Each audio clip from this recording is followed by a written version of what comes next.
الحمد للہ وکفی وسلام علی عبادہ الذین اصطفیٰ اما بعد اعوذ باللہ من الشیطان الرجیم بسم اللہ الرحمن الرحیم انا نحن نزلنا الذکر وانا لہ لحافظون صدق اللہ مولانا العظیم۔ حضرات علماء کرام اور حاضرین مجلس، آج کی یہ محفل بہت قیمتی محفل ہے، جس میں قرآن حدیث آپ حضرات کے سامنے پیش کیا جا رہا ہے، اور آپ کا ادارہ، آپ کا مدرسہ جس میں بچیوں کو تعلیم دی جاتی ہے، اس کا ایک سالانہ پروگرام ہے۔ تو میں اسی موضوع سے متعلق چند گزارشات آپ حضرات کے سامنے پیش کروں۔ قرآن حکیم یہ اللہ کا کلام ہے، اور جتنی جس کی ذات بلند و بالا ہوتی ہے، اتنی ہی اس کی بات بھی بلند و بالا ہوتی ہے۔ یہ اس خالق کائنات احکم الحاکمین کا کلام ہے، جو ساری کائنات کا خالق و مالک ہے۔ اس کی ذات وراء الورا ہے، ساری کائنات اسی کی رچائی اور بسائی ہوئی ہے۔ تو یہ اس خالق کائنات کا کلام ہے۔ یقیناً اللہ کی ذات تمام ذوات میں وراء الورا اور مقدس ہے، تو آپ کی بات بھی اتنی ہی مقدس ہوگی۔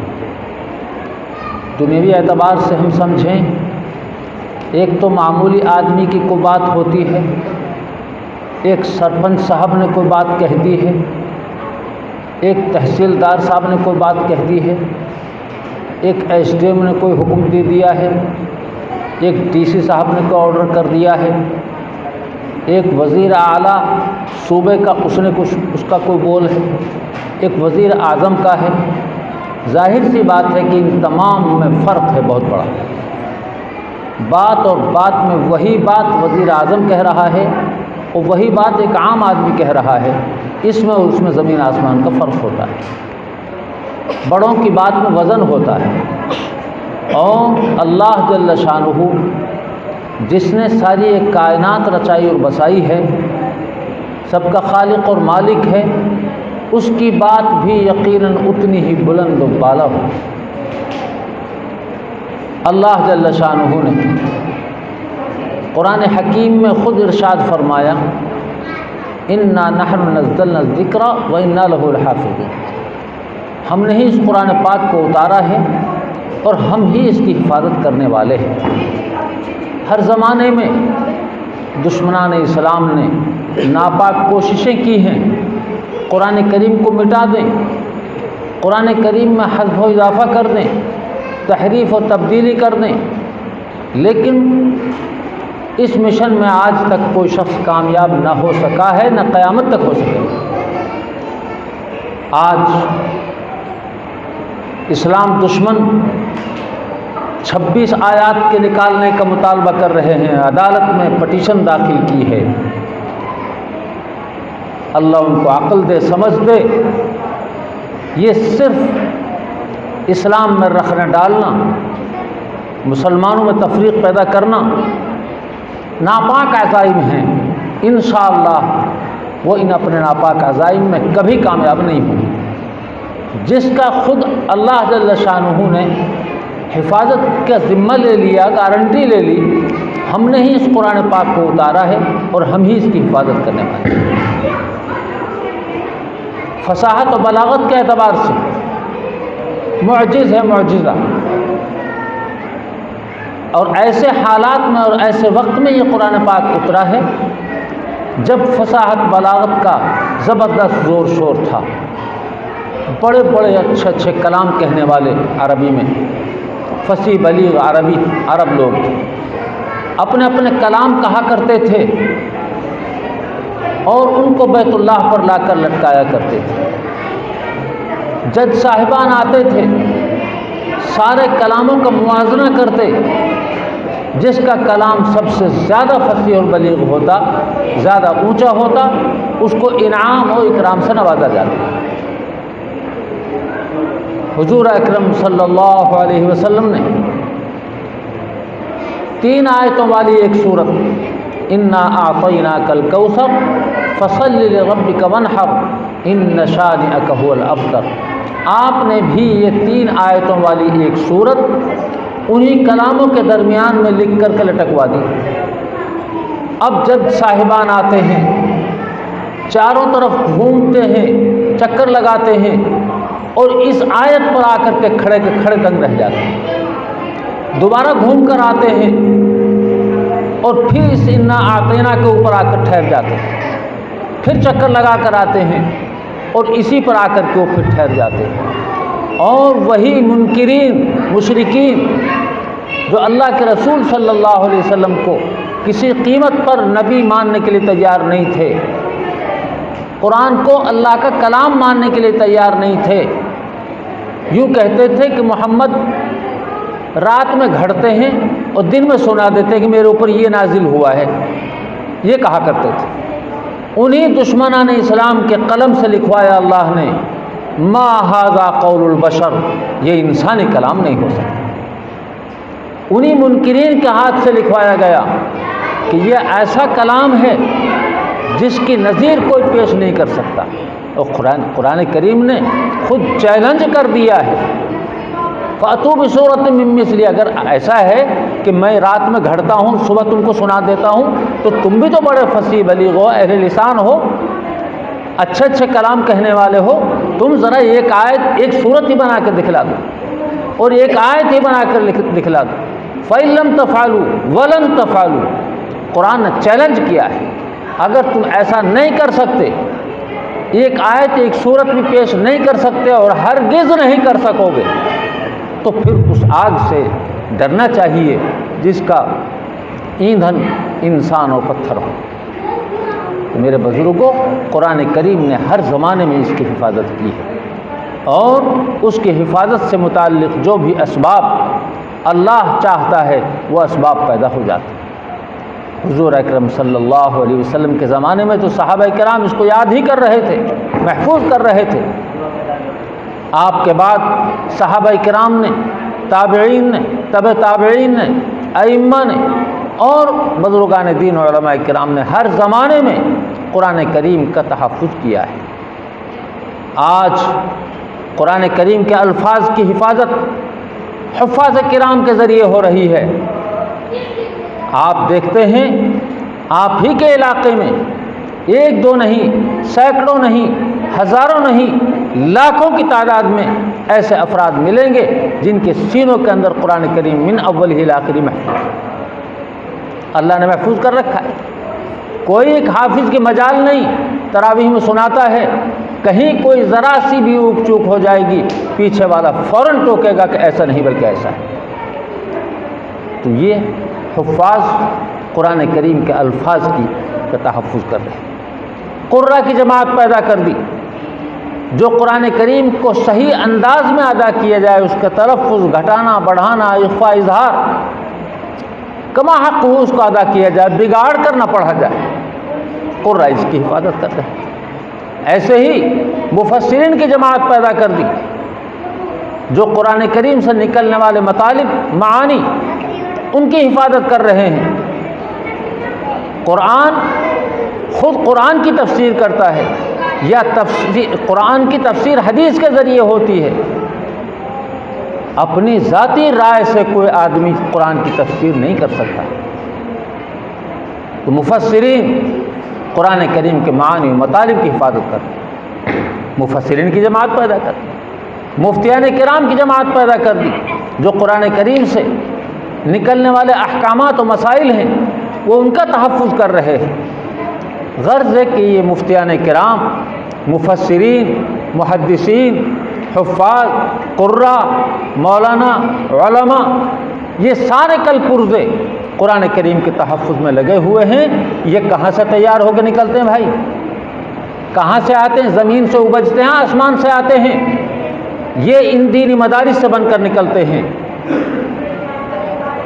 چھوٹے مکاتب ہوں، بڑے مدرسے ہوں اور بڑے دارالعلوم ہوں، یہ اسلامی چھاؤنیاں ہیں، اسلام کا تحفظ ان مدارس کے ذریعے ہو رہا ہے۔ قرآن کریم کا تحفظ ہو رہا ہے، یہ سارے کل پرزے ان مدارس اسلامیہ سے بن بن کر نکل رہے ہیں۔ یہ اسلامی چھاؤنیاں ہیں، یہ فیکٹریاں ہیں، ان سے یہ کل پرزے بن بن کر نکل رہے ہیں۔ حفاظ بھی مدرسوں سے نکل رہے، قراء بھی مدرسوں سے نکل رہے، مفتیان کرام بھی مدرسوں سے نکل رہے۔ تو یہ تمام کل پرزے ان مدارس سے بن کر نکلتے ہیں۔ تو مدارس کس کے ہیں بھائی؟ ہمارے ہیں۔ کہیں بھی کوئی دینی ادارہ کام کر رہا ہے، تعلیم و تعلم کا کام کر رہا ہے، وہ ہمارا ہے۔ دین کا کام کر رہا ہے، ہمارا اپنا کام کر رہا ہے۔ ہمارے بچوں کو جہالت سے نکال کر، تاریکی سے نکال کر روشنی میں لا رہے ہیں، ان کو عالم بنا رہے، حافظ بنا رہے، قاری بنا رہے، مفتی بنا رہے۔ یقیناً یہ قوم کے بہت بڑے محسن ہیں۔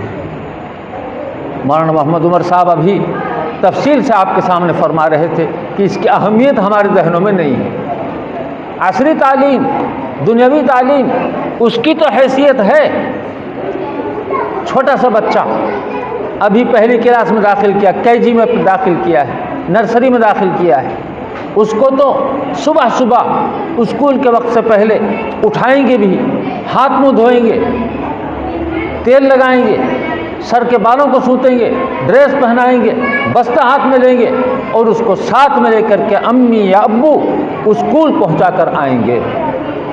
اور اب تو 5 روپے 10 روپے بھی اس کی جیب میں ڈالیں گے، کچھ کھا لے۔ بھئی یہ اہتمام کرتے ہیں کہ نہیں کرتے؟ بھائی میں تو ایسے لوگوں میں قبرستان میں بول رہا ہوں، ہاں بھی نہ کہہ رہو ایک بھی۔ ارے ایسے ہے کہ نہ ہے نا ایسے؟ وہ کو اہتمام اتنا ہے، ایک چھوٹے سے بچے کو اور بس بڑے کو سب کو اہتمام ایسے۔ اور جو بچہ مسجد میں جاتا ہے وہ جلدی کے ہپ جن آواز لگا دی، پڑھ لو، آ جاؤ پڑھنے والے بچے جلدی بھگ جا، اٹھاؤ، ایک قاعدہ اٹھا دی اور نہ منہ دھویو، نہ ہاتھ دھوئے، نہ گیت پوچھی ہے، نہ کچھ نہ ہے، لتا کپڑا وہی۔ اس کی یہ اہمیت ہمارے ذہنوں میں۔ انا للہ و انا الیہ راجعون۔ ایک مسلمان کے لیے سب سے بڑا سرمایہ اگر کوئی چیز ہے تو وہ علم دین ہے۔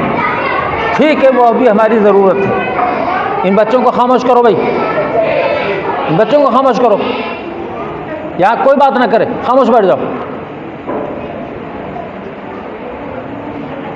سب سے بڑا سرمایہ علم دین ہے۔ میں کہا کرتا ہوں، ہمارا بچہ اگر پہلے مسجد میں پڑھ رہا ہے، مدرسے میں پڑھ رہا ہے، مکتب میں پڑھ رہا ہے، تو بنیادی طور پر وہ اللہ سے، اللہ کے رسول سے، نماز سے، ایمانیات سے، عقائد سے مزین ہو جائے گا۔ بچپن میں جو عقیدہ اس کا جم جائے گا، بن جائے گا، جو صورتیں اس کو یاد ہو جائیں گی، جتنا پارا اس نے پڑھ لیا ہوگا، آگے چل کر وہ عصری تعلیم حاصل کر کے بڑے سے بڑا گریجویٹ بن جائے، بڑے سے بڑا بابو جی بن جائے، وہ چاہے شکل صورت کے اعتبار سے بابو جی ہوگا، لیکن دل و دماغ کے اعتبار سے وہ بچہ مسلمان ہوگا۔ کیوں؟ اس نے مکتب میں تعلیم حاصل کی، قرآن پڑھا ہے، اللہ کو جانتا ہے، اللہ کے رسول کو جانتا ہے، ایمانی باتوں کو جانتا ہے۔ اس لیے ہم کو اس کا خیال کرنا چاہیے، اس کی اہمیت کو محسوس کرنا چاہیے۔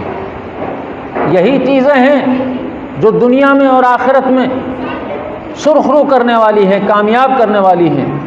وہ ہماری، میں کہا کرتا ہوں کہ ایک تو ہے ہمارے لیے فرض، طلب العلم فریضۃ علی کل مسلم، ہر مسلمان پر چاہے مرد ہو یا عورت ہو، علم حاصل کرنا فرض ہے۔ جس چیز کا کرنا فرض ہے اس کا علم حاصل کرنا بھی فرض ہے۔ نماز پڑھنا فرض ہے تو نماز کے اندر کیا فرائض ہیں، کیا واجبات ہیں، کیا سنن ہیں، کون سی مفسدات ہیں، یہ سب معلوم ہونا ضروری ہے، فرض ہے۔ تو یہ کہاں ملے گا بھائی؟ مکتب میں ملے گا، مدرسے میں ملے گا۔ جا امام صاحب کی فیس ہم نہ دے سکا ہاں وقت پہ، اور وہ کہا تو وقت بٹھا لے وہاں، یہ اس امام صاحب سے ملے گا۔ یہ امام صاحب ہمارے بہت قیمتی ہیں، ہماری قوم کے لیے بہت بڑے محسن ہیں، بہت بڑی بھلائی کر رہے ہیں، اور روکھا سوکھا ایسی اس وقت گزارا کر رہے ہیں۔ اللہ تعالیٰ ان کی خدمات کو قبول فرماویں، ہمارے ذہن میں ان کی قدر و عظمت ہونی چاہیے۔ احب الصالحین ولست منہم لعل اللہ یعطینی صلاحا، یہ شعر لکھا ہوا ہے کہ میں نیک لوگوں سے محبت کرتا ہوں نہیں، ویسے نیکوں میں سے ہوں نہیں، امید ہے کہ میں بھی نیکوں میں شمار کر لیا جاؤں۔ تو ان علماء سے محبت و تعلق جتنا رہے گا اتنے ہی ہم انشاءاللہ فیض یاب ہوں گے، ہماری نسلوں میں دین آئے گا۔ اگر کوئی علماء سے محبت کرتا ہے، علماء کی عظمت اس کے ذہن میں ہے، یاد رکھیے وہ عالم نہیں، اس کی اولاد عالم نہیں، ان کے پوتوں میں ضرور کوئی نہ کوئی عالم دین تیار ہوگا۔ حدیث پاک میں میرے آقا و مولا صلی اللہ علیہ وسلم کا فرمان ہے، کن عالما او متعلما او مستمعا او محبا ولا تکن الخامس فتہلک، او کما قال صلی اللہ علیہ وسلم۔ یا تو تم عالم بنو، تمہارے پاس قرآن و سنت کا علم ہو، اور اگر تم عالم نہیں بنے ہو تو کم از کم طالب علم بنو، سیکھتے رہو تھوڑا تھوڑا کر کے۔ ارے 360 دن ہوں ایک سال میں، ایک حرف ایک آیت اگر ہم روزانہ یاد کر لیں امام صاحب سے تو 360 آیتیں یاد ہو جائیں گی، نہیں ہو جائیں گی ایک سال میں؟ ایک سال میں 360 آیتیں یاد ہو جائیں گی، ایک آیت روزانہ سیکھیں گے۔ طلب ہونی چاہیے ہم میں کہا کرتا ہوں، ایک تو ہے جمع ہو مدرسے، ایک ہے چلتا پھرتا مدرسہ۔ یہ جمع ہو مدرسے یہ تو پڑھاتے ہیں چھوٹے چھوٹے بچوں کو، اور ایک ہے چلتا پھرتا مدرسہ، دعوتی لائن سے تبلیغی لائن سے جو کام ہو رہا ہے، جو نہیں آتا مجھے وہ میں سیکھ رہا ہوں، اور جو آتا جائے اسے دوسروں کو سکھاتا جائے، وہ بھی سیکھنے سکھانے کا ایک سلسلہ ہے۔ تو میرے بزرگوں ہمیں اس طرف توجہ کرنی چاہیے، کن عالمن، یا تو تم عالم بنو، اگر عالم نہیں بن سکے ہو تو کم از کم طالب علم بنو، تھوڑا تھوڑا کر کے سیکھتے رہو۔ اور اگر اتنا بھی موقع تمہارے پاس نہیں ہے، تم طالب علم بھی نہیں بن سکتے، او مستمعان، کم از کم علماء کی بات سننے والے بنو، علماء کے پاس بیٹھو، ان کی صحبت اختیار کرو، ان کی بات سنو دھیان سے اور عمل کی نیت سے سنو۔ اور اگر اتنا بھی تمہیں موقع نہیں ملتا، بہت زیادہ مصروفیات تمہاری ہیں، تو کم از کم علماء سے دور دور سے محبت کرنے والے بنو، ان کی عظمت تمہارے ذہنوں میں ہو۔ آگے ارشاد فرمایا وَلَا تَكُنِ الْخَامِسَ فَتَهْلِكَ، پانچواں مت ہو جائی، نہ تو عالم بنا، نہ طالب علم بنے، نہ ان کی بات سننے والا بنے، نہ محبت کرنے والا رہے۔ پانچواں کیا ہوگا؟ ان سے دشمنی کرنے والا، ان کی جڑیں کھودنے والا، ان سے نفرت کرنے والا، ان سے بغض رکھنے والا۔ فتہلک، میں نہیں کہہ رہا، میرے محبوب میرے آقا جناب رسول اللہ صلی اللہ علیہ وسلم فرما رہے ہیں اگر تم پانچواں ہو گئے تو ہلاک ہو جاؤ، حضور فرما رہے ہیں۔ اس لیے علماء کی عظمت، کسی درجے کا کوئی عالم دین ہے اس کی عظمت ہمارے ذہنوں میں ہونی چاہیے۔ ہمارے ذہنوں میں عظمت ہوگی، احترام ہوگا، تو انشاءاللہ ہمیں نفع ہوگا، اور ہماری اولاد میں کوئی نہ کوئی عالم دین بھی برکت سے تیار ہوگا۔ اس لیے ہمارے جو اسلامی چھاونیاں ہیں جن کے ذریعے قرآن کریم کا، دین کے، اسلام کے اشاعت اور اس کا تحفظ ہو رہا ہے، ان کی دیکھ ریکھ کرنا، ان کی مالی جانی ہر طرح سے ان کی مدد و تعاون کرنا، ان کی حوصلہ افزائی کرنا، یہ ہماری اخلاقی اور اسلامی ذمہ داری ہے۔ بھائی مدرسے ہیں، ان میں بچے کس کے پڑھتے ہیں؟ بھائی ہمارے پڑھتے ہیں نا، ہمارے بچے پڑھتے ہیں۔ تو اب ہم ہی اگر توجہ نہیں کریں گے، ہم ہی ان کا تعاون نہیں کریں گے، تو بھائی بڑھیا ماٹو دینے سر ہے نہ جٹیات والے دیواں۔ بھائی ہمارے بچے پڑھ رہے ہیں، وہ تو محسن ہیں، آپ سے لا رہے ہیں اور آپ کے بچوں کو کھلا بھی رہے ہیں اور آپ کے بچوں کو دینی تعلیم بھی ہاتھ دلا رہے ہیں، تو یہ ہمارے بہت بڑے محسن ہیں، ان کا احسان ماننا چاہیے، ان کی قدر و عظمت ہمارے ذہنوں میں ہونی چاہیے۔ میرے بزرگوں اب رمضان کا مہینہ آ رہا ہے، اس میں قرآن کریم چونکہ رمضان المبارک کی لیلۃ القدر میں بیک وقت نازل ہوا تھا لوح محفوظ سے سمائے دنیا پر، تو قرآن پاک کے ساتھ اس مہینے کو خاص مناسبت ہے۔ جن بھائیوں نے قرآن پاک پڑھا ہوا ہے اس میں اس پورے مہینے میں جتنی زیادہ سے زیادہ قرآن کریم کی تلاوت کی جائے اتنی سعادت کی بات ہوگی۔ اس کا خیال کرنا چاہیے اور اس سے پہلے ہم کو اس کی تیاری بھی کرنی چاہیے. اس کے لیے اپنا آپ کو روحانی طور پر تیار کرنا چاہیے. نیکی و بھلائی کی طرف ہماری توجہات ہونی چاہیے. رسول اللہ صلی اللہ علیہ وسلم رمضان سے پہلے اللہم بارک لنا فی رجب و شعبان وبلغنا رمضان، اے اللہ ہمارے رجب میں اور شعبان میں برکت دیجو اور ہمیں رمضان تک پہنچائیے. صحابہ کرام 6 مہینے پہلے سے دعائیں کیا کرتے تھے اور 6 مہینے بعد تک اس کی فکر ہوتی تھی کہ ہم نے جو کچھ کیا رمضان میں وہ عند اللہ قبول ہوا کہ نہیں ہوا. اگر قبول ہو گیا تو انشاءاللہ اچھی توقعات ہیں، اور اگر قبول نہیں ہوا تو یہ رد کیا دراصل. تو اندازہ لگائیے جن کا سال پورا رمضان کے اہتمام میں گزرتا ہو ان کا رمضان کیسے گزرتا ہوگا. رمضان المبارک میں تو اپنے آپ کو عبادت کے لیے، ریاضت و مجاہدے کے لیے، تلاوت کے لیے، نمازوں کے لیے، نوافل کے لیے، تراویح کے لیے، روزے کے لیے تیار رکھنا چاہیے اور اللہ کی طرف توجہ الی اللہ لازم ہے. اس میں روحانیت حاصل کرنے کے ایک خاص موقع ہے. جیسے سیزن ہوتا ہے نا ہر چیز کا، کپڑے والوں کا ایک سیزن ہے، غلے والوں کا ایک سیزن ہے، اور چوڑی والوں کا ایک سیزن ہے. ہر لائن کے کاروبار کا ایک سیزن ہوتا ہے. اس میں وہ تھوڑے پھل والوں کا وقت آ رہا ہے رمضان مبارک. رمضان میں پھل والوں جو سال بھر میں نہیں کماتے وہ شاید 1 مہینے میں اللہ ان کو کمائی دے دیتا ہے. بھائی ہے نا پھل والوں کا سیزن. ایسے ہی روحانیت حاصل کرنے والوں کے لیے یہ ماہ مبارک سیزن ہے. اس کی قدر و عظمت ہمارے ذہنوں میں رہے اور اس کی قدردانی کرنے کی کوشش کرنی چاہیے. اللہ تعالیٰ مجھے بھی اور آپ کو بھی عمل کرنے کی توفیق نصیب فرمائیں، اور قرآن حکیم اور اس کے پڑھانے والے، اس کے معلمین، اس کے جانکار، ان کی قدردانی کی اللہ تعالیٰ ہمیں توفیق نصیب فرمائیں. ان مدارس کو جو اسلام کا تحفظ جن سے ہو رہا ہے، قرآن کریم کا تحفظ ہو رہا ہے، ان کو ترقیات سے نوازے، ان کو شرور و فتن سے محفوظ فرمائیں اور قیامت تک کے لیے ان کو مضبوط و مستحکم فرمائیں. اپنا خزانہ غیب سے ان کی ضروریات تکفل فرمائیں. وآخر دعوانا الحمدللہ رب العالمین.